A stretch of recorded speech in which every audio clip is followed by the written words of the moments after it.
It's happy birthday, Patrick Day. Woo! The big Deuce 3, right?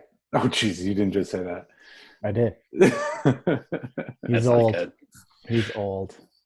Michael Jordan, 23.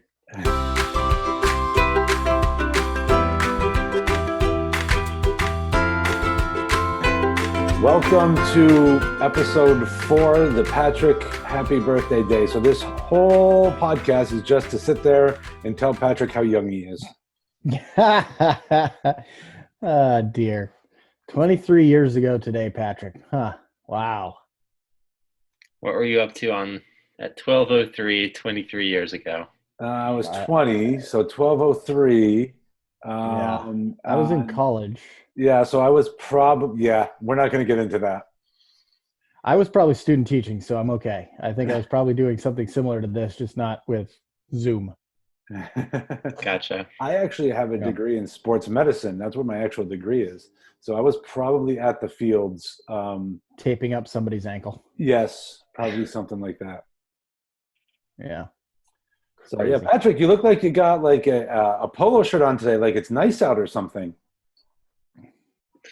I just wear this all the time. Yeah, I don't that's know. his Banff sweatshirt. I love that thing. Yeah, man. Banff's awesome. It's gorgeous. I should change my background to be Banff. Oh That would boy. be very lovely. That would Yeah. make me happy. I'm pretty sure I have a photo somewhere. I'll dig. One of the things I've definitely noticed about this and doing podcasts and doing all these different meetings and stuff is like we're at home, so sometimes you're like, oh, I'm just going to wear the same sweatshirt I threw on yesterday. Well, I can't because I'm going to meet with people and they're going to see that I'm wearing the same sweatshirt and they're going to criticize and judge me and it's horrible. Not to mention your family don't want to smell you all the time either. I've got a 14-year-old that I have to force to get into a shower sometimes because he's so lazy. So it wouldn't be me. That would be the Oh, dear. That's brutal, man. That's what kids do. I know. All right. So we are going to talk a couple quick. I have one thing in mind that I want to talk about because I filmed one thing this week and because I've been struggling with motivation. It's actually kind of nice out today. We've got some sunlight, which is good. The last couple of days have been rainy, and it's very hard to be motivated sometimes when it's rainy out when you're sitting at home. So I've got one tech tip this week. You guys got one on the docket of something you would like to talk about as well? I do. Oh, cool. Patrick? Alrighty. Well, I have been. Patrick always goes first, and he's the birthday boy, so he goes first. Perfect. That's wonderful.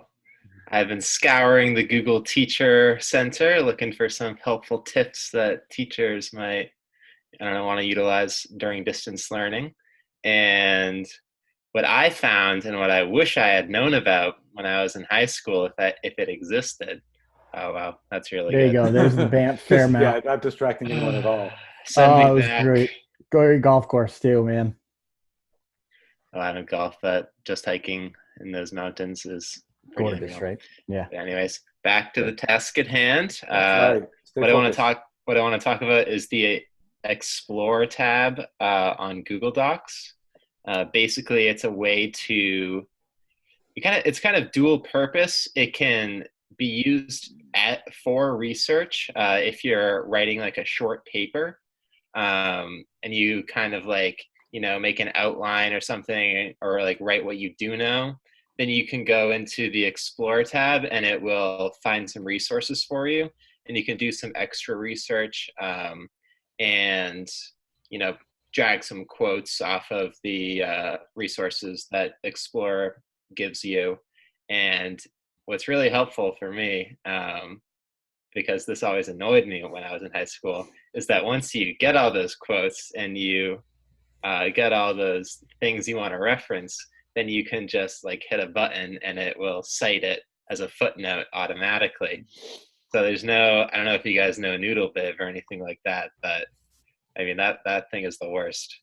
So with Eric being the director of tech and libraries, Yes. you can talk about two parts of this. One, how teachers and librarians feel about having your bibliography is already made for you and your footnotes already made for you. Yeah, Easy Bib back in the day. Also, so one point before that, the Teacher Center is fantastic. It's got a lot of helpful things in there. You'll find a bunch of videos from Eric in there.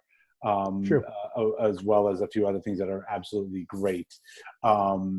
So definitely use the Teacher Center a lot to help you get through your things. But Eric, if you want to talk about some of the Explore stuff, and we actually have an old video about Explore button from like 2 or 3 years ago that we'll reference in this so people can take a look at that. Yeah, so one of the great things with Explore, this wasn't going to be my tech tip, but certainly piggyback off of what Patrick said, is that it does a safe search as well. So if you were to pop open another tab and do a Google image search or whatever, it wouldn't necessarily be a safe search, but in the Explore tab it is. So that's kind of nice, especially with the younger kids. And I also, as Patrick mentioned, it does do it in Chicago APA and MLA formatting too. So the minute you pull from anything on the web with the Explore tool in Docs, you can then add a footnote, which then adds it to a potential bibliography later to cite your sources, which is so much easier for kids than trying to remember after they've already written their entire paper where they got stuff, which is generally how it rolls. Being a non-researcher and non-writer, I have no idea what the Chicago format is. Yeah, it's just a different type of format. You probably had to do MLA when you were in school. Yes. Yeah, that was more. Because we are almost twice Patrick's age, so yeah. It's just a different format style. Oh, really? I thought I did MLA in high school, but what are you saying? That's going out of style or something? No, definitely not. I think APA and MLA are your two more known formatting tools, and then yeah, you're on camera there, Mom. And then Chicago style is lesser known, but sometimes used depending on which university or college is working on the research paper. Right. I think for something, like a 10-page paper or something a bit more serious, you wouldn't really want to utilize this because, first of all, you want to be using a better resource for finding sources to do your research than Google Explore. And also, you're just going to have to organize your citations properly, or not that this is improper, but it's just not what you would do for a big project. But if you're just trying to do like a short research project and write like 1 or 2 pages and bang it out in a few hours, I mean, it seems extremely effective and useful both for research and just getting the citations done. So yeah, I think it's pretty awesome. I agree. I think especially starting in the early grades of middle school, the 4, 5, 6 area, it's great to start introducing this, and then that way they can't see me. Cool. No, but they can hear you still, and we're recording.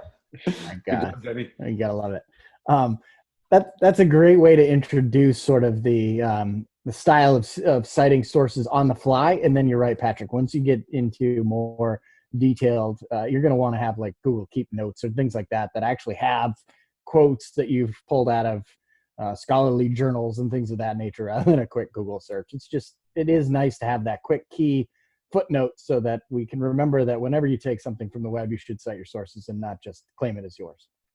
Yep. So next tip, Eric, what you got this week? Yeah, so Google Sites has come out with a couple of new things. One is a floating banner, which is about time. I wish they had it when we had closed down for COVID-19, but certainly as we move into the future, snow days and early release days and things like that, or registration, it'll be nice to have the floating banner at the top, which is now available in new Google Sites. And then they've also added a lot to the new templates. So if you go to sites.google.com, there's a lot of already built-in site templates for new Google Sites, which is fantastic for kids' projects so that they can start to build e-portfolios or just a collective way to kind of publish all of their work with any of the other G Suite tools, which is fantastic. Yeah, they've come out with quite a few more on top of that too, some of them which don't relate to a lot of the things that we do as a managed group. But yeah, Sites is definitely progressing pretty quickly here suddenly. Yeah. Yep. About time.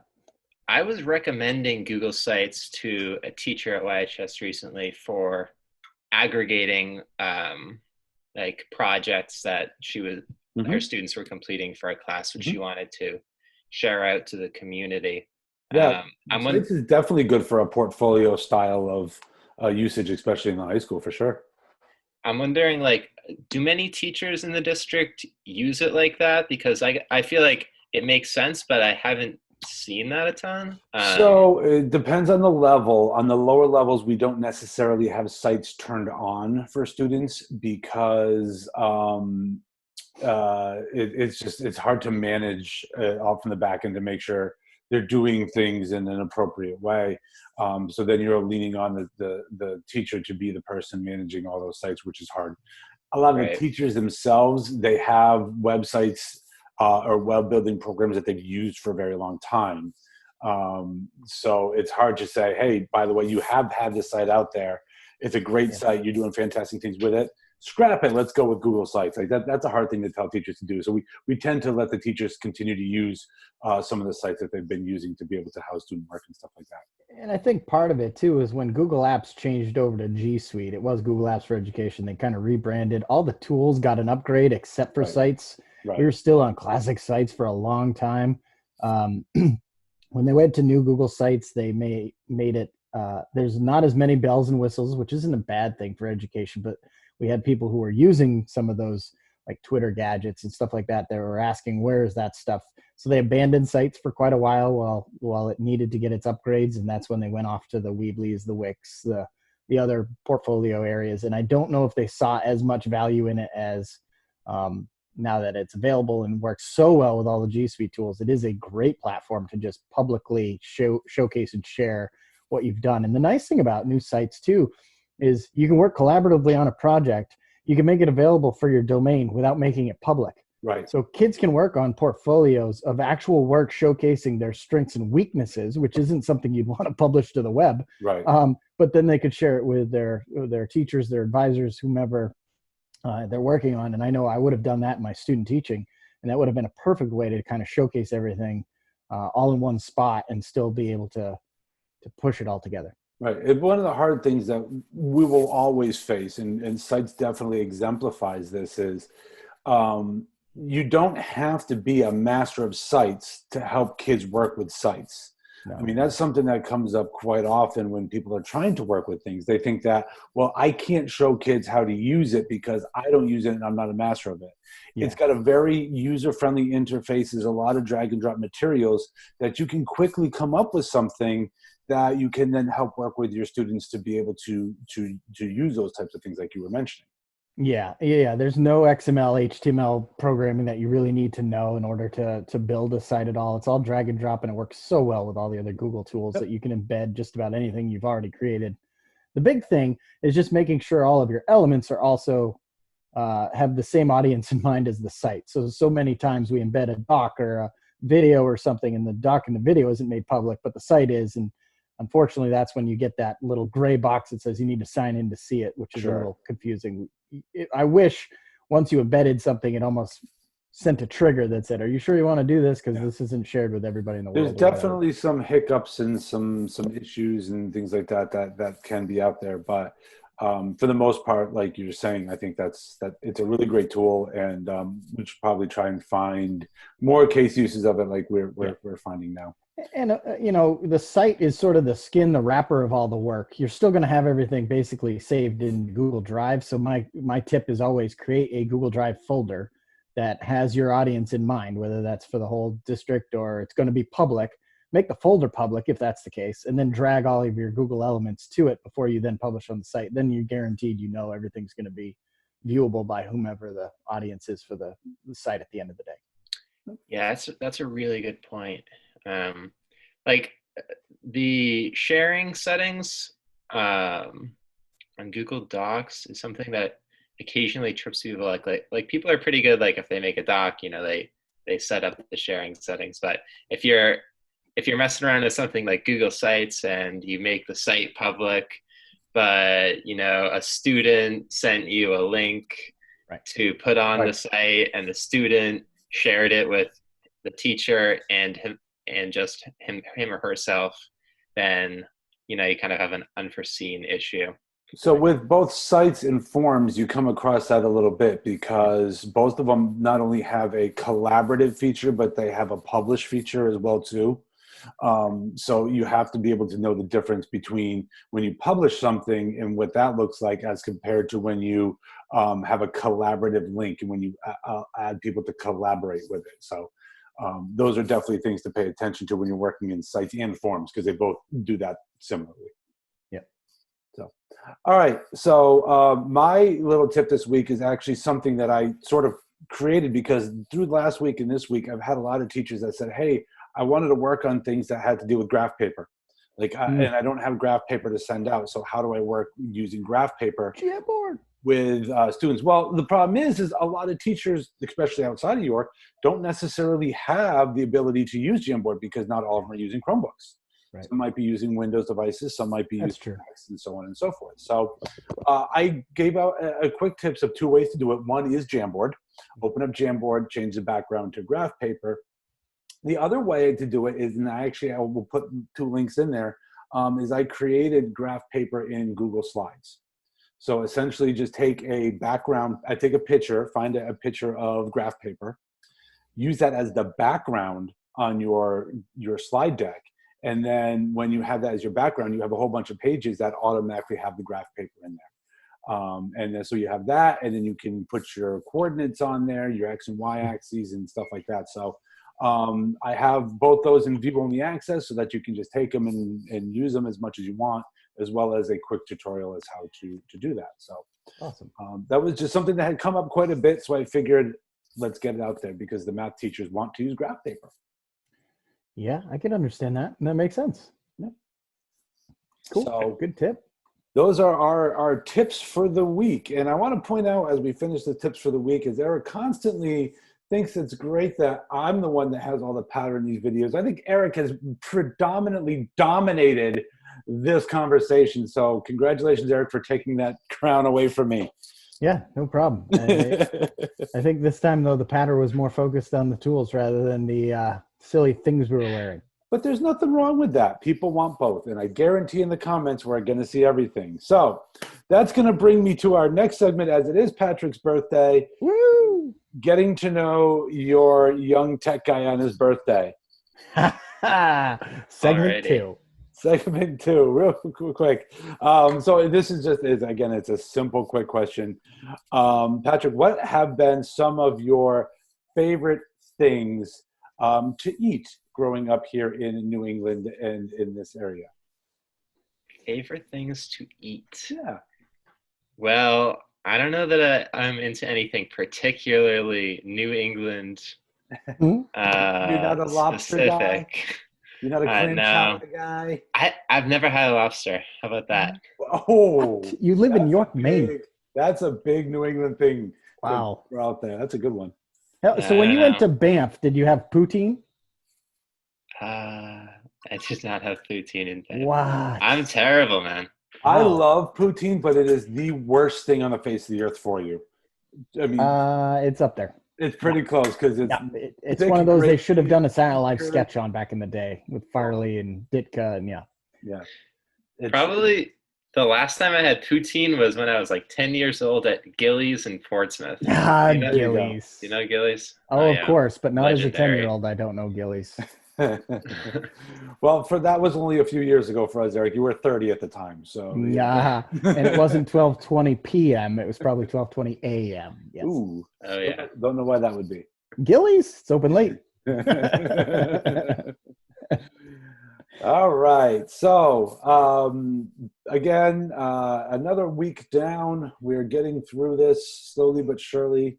As always, we hope everyone is happy and safe and healthy. And everyone will wish Patrick a happy birthday, even though when this gets released, it'll be a day late. But better late than never. It'll be 23.1. Yeah, not quite, but math's not right there. Almost. No. One day of 365. All the math people doing the graph work on the graph paper tell Eric what the decimal would be. Yeah.